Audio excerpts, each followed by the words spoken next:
Hello student, कैसे हैं आप सब। स्वागत है आपके अपने यूट्यूब चैनल आर के मैथ जीनियस। आज जो हम 6.2 एक्सरसाइज का क्वेश्चन नंबर जो है 6 करेंगे। And question number 6 is P Q and R S are two mirror place parallel to each other. तो यहाँ इसमें देखते हैं कि पी क्यू और आर एस जो है दो मिरर हैं जो एक दूसरे के जो है पैरेलल हैं। तो ये पी क्यू और ये आर एस जो मिरर आगे जो है पैरेलल हैं। और आगे जाए an incident ray A B strike the mirror P Q at B. ये आपके पास इंसिडेंट रे है और इंसिडेंट रे है और बी पे स्ट्राइक कर रहे हैं मिरर पी क्यू को। The reflected ray moves along the path B C and strike the mirror R S at C. और यहाँ से जब इसने स्ट्राइक करा है बी पॉइंट पे तो ये रिफ्लेक्ट होके जो है इस डायरेक्शन में आ गई है। और इसने सी पॉइंट पे जो है आपके पास जो है स्ट्राइक करा है और the reflected ray moves along the path B C. ये बी सी के पाथ में आ रहे हैं and strike the mirror R S at C. और मिरर आर एस को सी पे उसने स्ट्राइक कर रही है एंड अगेन रिफ्लेक्टेड। और उसके बाद अगेन ये रिफ्लेक्ट हो रही है बैक अलोंग सी डी और फिर ये रिफ्लेक्ट होकर अलोंग जो है सी डी की डायरेक्शन में जा रही है। उधर then prove that A B parallel to C D. तो आपको जो ए बी पैरेलल टू जो है सी डी जो है इसमें प्रूव करना है। तो हम स्टार्ट करते हैं। हमने जो है इसको P Q parallel to R S दिया है। तो हम गिवन से स्टार्ट करते हैं इसमें। तो अपने सबसे पहले इसमें लिखना है गिवन। गिवन में आप क्या लिखेंगे? गिवन में आप लिखेंगे P Q parallel to R S. P Q parallel to R S. P Q जो है पैरेलल आर एस के पैरेलल है। एंड ए बी, ये ए बी आ गई। A B strike,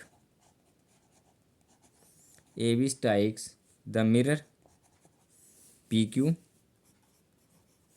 eight B and reflected. B पे strike कर रही है और रिफ्लेक्ट हो रही है। Reflected reflected ray moves along BC and strike the mirror RS।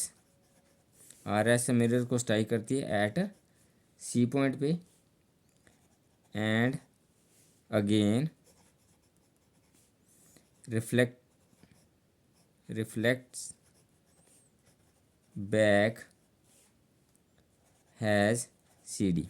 तो हमने यही इसमें बताया कि जो आपको जो स्टेटमेंट में गिवन में तो कि P Q parallel to R S है और आपके पास जो है ए बी रे स्ट्राइक कर रही है पी क्यू मिरर पे एट बी पे और जो रिफ्लेक्ट हो रही है along the path B C. और मिरर जो है आर एस को सी पे स्ट्राइक कर रही है again reflected along C D. तो जो आपने इसमें प्रूव करना है कि जो ए बी पैरेलल जो है सी डी है। तो हम इसमें टू प्रूव लिखेंगे। टू प्रूफ लिखेंगे। गिवन आप जो है कहाँ से लेंगे? क्वेश्चन से लेंगे। टू प्रूफ भी आप क्वेश्चन से लेंगे। तो आपने क्या इसने प्रूव करना है कि ए बी पैरेलल टू जो है सी डी आप प्रूव करो। तो इसमें हम कंस्ट्रक्शन करेंगे। तो कंस्ट्रक्शन में हम लिखेंगे ड्रा।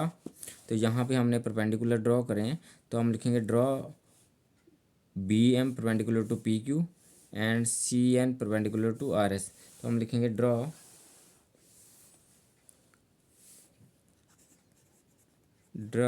कंस्ट्रक्शन करेंगे।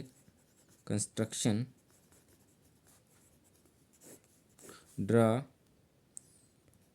B M perpendicular to P Q and C N perpendicular to R S. तो हमने जो है ये B M perpendicular to draw करा है। यहाँ से ये एंगल जो है ये एंगल 90 डिग्री का है। B M perpendicular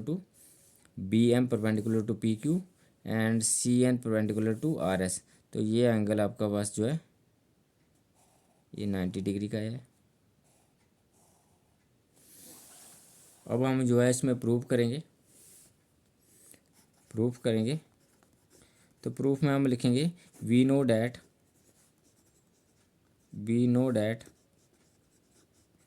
angle of क्या करेंगे?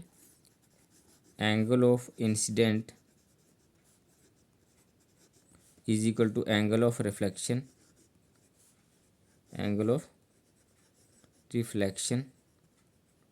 तो यहाँ पे आपके पास क्या है ये एंगल 1 जो है एंगल ऑफ इंसिडेंट जो इंसिडेंट रे के साथ बना रहा है नॉर्मल के साथ, और ये रिफ्लेक्टेड रे है और रिफ्लेक्टेड जो है नॉर्मल के साथ एंगल बना रही है, ये रिफ्लेक्टेड एंगल है। तो इंसिडेंट एंगल जो है हमें पता होता है कि इंसिडेंट एंगल जो है angle of incident is equal to angle of reflection होता है। इसका मतलब angle 1 is equal to angle 2। और यहाँ पे भी इंसिडेंट रे है, ये बी सी इंसिडेंट रे है और सी डी जो है रिफ्लेक्टेड रे है। तो ये नॉर्मल के साथ जो एंगल बना रही है 3 बना रही है, और रिफ्लेक्टेड रे जो है नॉर्मल के साथ जो एंगल जो है 4 बना रही है। तो angle 1 is equal to angle 2। इसका मतलब angle 1 is equal to angle 2 and angle 3 is equal to angle 4। ये आपके पास जो है इक्वेशन नंबर जो 1 आ गई। और उसके बाद हम इसमें ये angle 1 is equal to angle 2, angle of incident is equal to angle of reflection, और angle of incident is equal to angle of reflection आ गया। और उसके बाद हम इसमें प्रूव करेंगे कि आपके पास जो एंगल जो है हमने परपेंडिकुलर ड्रॉ करा है, तो ये आपके पास 90 डिग्री का। अब हम इसमें क्या करेंगे, अब हमें दिया है कि P Q is parallel to R S, P Q is parallel to R S and B C is a transversal, B C is a transversal. यहाँ पे देखते हैं कि आपके पास ये पी क्यू जो है पैरेलल टू आर एस है, तो थोड़ा इसको रफ वर्क पे समझते हैं। हमारे पास ये पी क्यू है, ये आपके पास आर एस है, और ये आपके पास बी सी है। तो हमें जो है पी क्यू पैरेलल टू जो है आर एस है, और ये बी सी आपके पास जो है रिफ्लेक्टेड रे है। तो ये एंगल और ये एंगल जो है आपके पास इक्वल आएंगे, क्योंकि ये आपके पास अल्टरनेट इंटीरियर एंगल है। तो आपके पास क्या आ जाएगा, अगर P Q parallel to R S है तो एंगल जो है आपके पास जो ये जो एंगल बन रहा है एंगल 5 और एंगल 6 जो आपके पास अल्टरनेट इंटीरियर एंगल आ रहे हैं, तो ये हम आपके इक्वल हो गए। तो angle 5 is equal to angle 6 हो गए। रीज़न क्या देंगे, because alternate interior angle are equal, alternate interior angle are equal हो गया आपके पास। तो अगर हम ये दोनों इक्वल एंगल हैं और हमें 90 में से इनको माइनस करें, तो हम लिख सकते हैं 90 minus angle 5 is equal to 90 minus angle 6। ये समझने वाली बात है इसमें।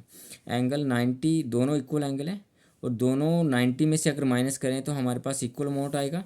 तो 90 माइनस एंगल 5 और 90 यहाँ से थोड़ा सा समझते हैं। तो आपके पास यहाँ पे क्या है, ये वाला एंगल जो है 90 डिग्री है। 90 से हम जो है एंगल 5 को माइनस कर रहे हैं, तो आपके पास क्या बचेगा, ये पूरा 90 का है और ये इस एंगल को माइनस कर रहे हैं, तो आपके पास क्या बचेगा, ये एंगल 2 बचेगा। तो which is equal to angle 2 हो गया। तो विच इज इक्वल टू आपके पास क्या आ गया, 90 डिग्री माइनस 5 और 90 डिग्री माइनस 6। तो ये आपके पास आ गया angle 2 is equal to angle 3। तो ये आपके पास इक्वेशन नंबर जो है सेकंड आ गई है। तो आप फ्रॉम कंपेयरिंग करेंगे from first and second, first और सेकंड को चेक करेंगे। फर्स्ट में जो है 1 जो है 2 जो एंगल 1 के इक्वल है और 3 एंगल 4 के। इसका मतलब जो हो गया 2 को हम 1 लिख सकते हैं, तो ये 1 आ गया, और ये 3 को 4 लिख सकते हैं, तो ये 4 आ गया। और ये इक्वेशन नंबर जो आपके पास थर्ड आ गई। अब इक्वेशन जब हमने कंपेयर करा तो ये आपके पास 2 जो है 1 के इक्वल है और जो 3 जो है 4 के इक्वल है, तो आपके पास 1 एंगल जो है 4 के इक्वल हो गया।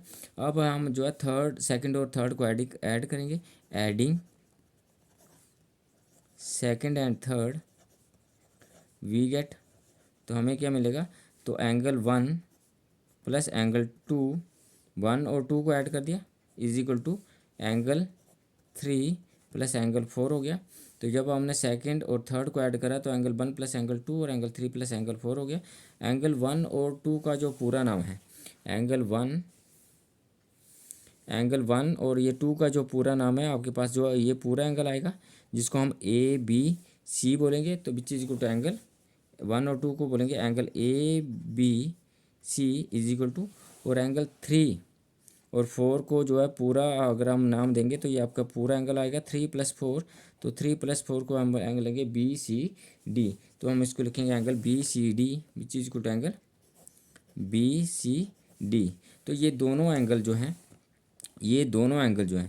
Angle A B C and angle B C D, ये जो है अल्टरनेट इंटीरियर एंगल है। तो ये आपके पास क्या होगे, आपके पास क्या इसमें क्या लिखेंगे, what these are alternate interior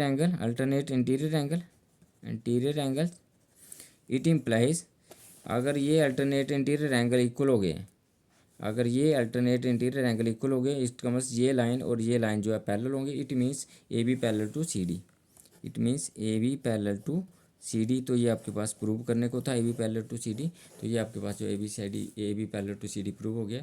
thank you for watching me.